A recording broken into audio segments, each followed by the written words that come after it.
Je vous souhaite tous la bienvenue sur mon travail sur le raisonnement clinique. Je suis Anthony Julian Pescarou et je suis l'unique personne ayant contribué à cette évaluation.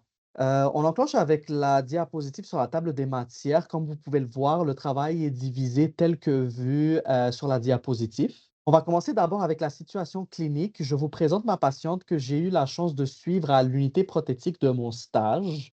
Tout d'abord, c'est une femme âgée de 95 ans avec un trouble neurocognitif majeur modéré. Depuis quelques jours, on remarque que la fréquence de ses selles a augmenté et qu'elles sont devenues plus liquides et nauséabondes. Elle est allergique à la pénicilline. Elle n'a aucun antécédent particulier, sauf pour un édème aigu du poumon qu'elle a eu en 2020. Ces signes vitaux sont sans particularité, sauf pour la tension artérielle, mais gardez en tête qu'elle prend des médicaments antihypertenseurs et qu'elle est dans la normale de sa tension artérielle. Euh, Mon évaluation par la suite au niveau de l'abdomen se révèle souple avec absence de douleur aux quatre cadrans. Il y a absence de déformation ou de masse ressentie à la palpation. Par contre, à l'auscultation, on entend la présence de bruits hyperactifs aux quatre cadrans. On note aussi que sa peau est sèche et desquamée lors de l'examen de la turgescence de la peau. Avant de prendre connaissance de la patiente, je me fais briefer que la présence de fécalome est absente. Par la suite, une culture de sel est demandée et elle est faite et nous sommes en attente pour les prochains jours pour les résultats. Prenez en considération aussi que cette patiente est polymédiquée, donc certains paramètres comme un PQRSTU ou un PAC-SLAC pour déceler la douleur peuvent s'avérer non concluants, sachant que la patiente demeure quand même dans son état habituel pour les prochains jours. J'aimerais aussi préciser qu'à l'unité prothétique, le maintien de milieu de vie est favorisé et l'autonomie pour les activités quotidiennes. Pour mon interprétation par la suite, pour mon hypothèse, celle-ci s'est centrée sur la diarrhée. Donc moi, je trouve que la patiente a un risque de déshydratation secondaire aux diarrhées.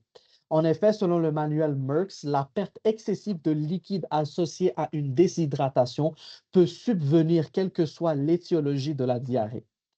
Puisque la diarrhée est apparue il y a moins de 4 jours, les causes plus fréquentes selon le manuel Merck sont soit les médicaments comme les laxatifs ou, le plus probable, les infections ou l'intoxication alimentaire. L'intoxication/infection est plus probable puisque l'hémolaxe de la patiente a été cessé d'être administré suite à la présence de diarrhée et il est aussi noté qu'il est pris au besoin. Les signes et symptômes que je me base selon les données cliniques sont tirés du manuel Merckx, incluent les signes de déshydratation comme la turgescence anormale de la peau, l'hyperactivité des bruits lors de l'auscultation abdominale, la fréquence des selles qui est de plus de 3 fois par jour, des selles liquides et anormalement malodorantes. Et comme je l'ai mentionné tantôt, je ne peux pas vraiment me baser sur des évaluations comme le PQRSTU au niveau abdominal, puisque la patiente prend des médicaments comme la morphine, du Tylenol et du prégabalin, qui sont tous des médicaments analgésiques qui peuvent justement venir fausser les données d'une évaluation de la douleur. La fièvre aussi, dans ce cas-ci, peut se cacher suite à la prise du Tylenol, qui est un antipyrétique. Donc, il faut prendre ça en considération. Par la suite, on arrive à la première intervention qui est l'augmentation de l'apport hydroélectrolytique.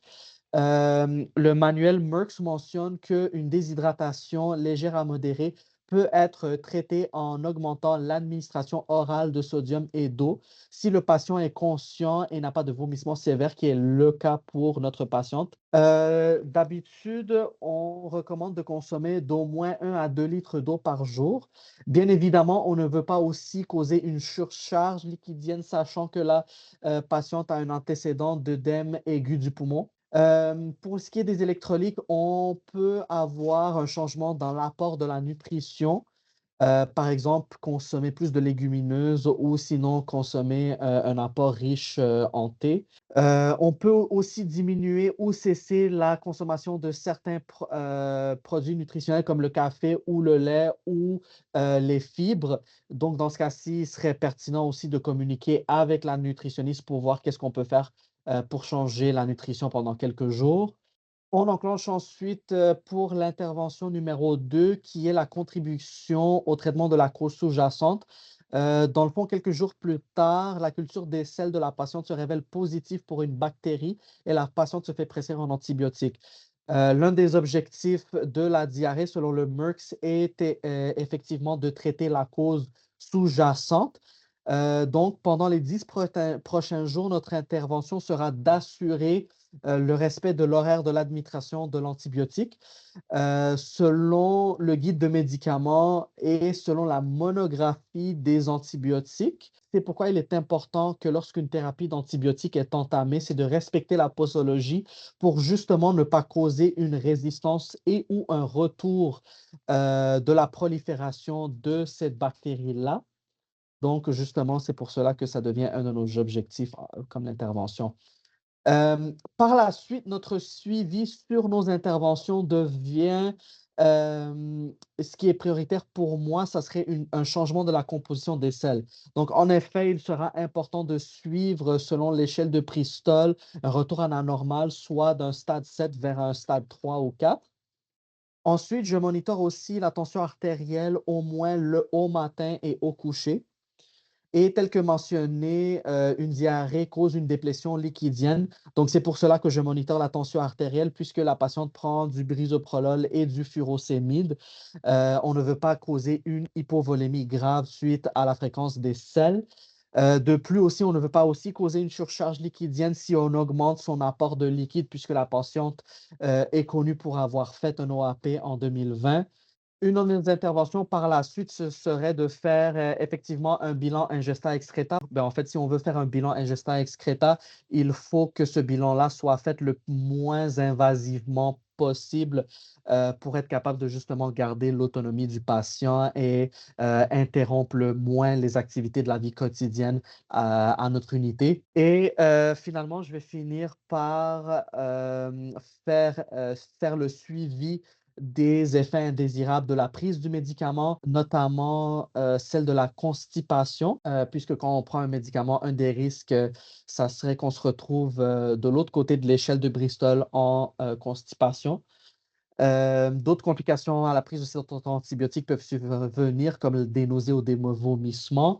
D'autres effets secondaires sont plus particuliers pour les reins chez les personnes âgées, donc monitorer la fréquence et l'allure de la quantité d'urine devient pertinent aussi, notamment l'oligurie, l'hématurie et la dysurie. Finalement, je conclus ma présentation en vous affichant l'annexe et finalement, voici ma diapositive sur mes références.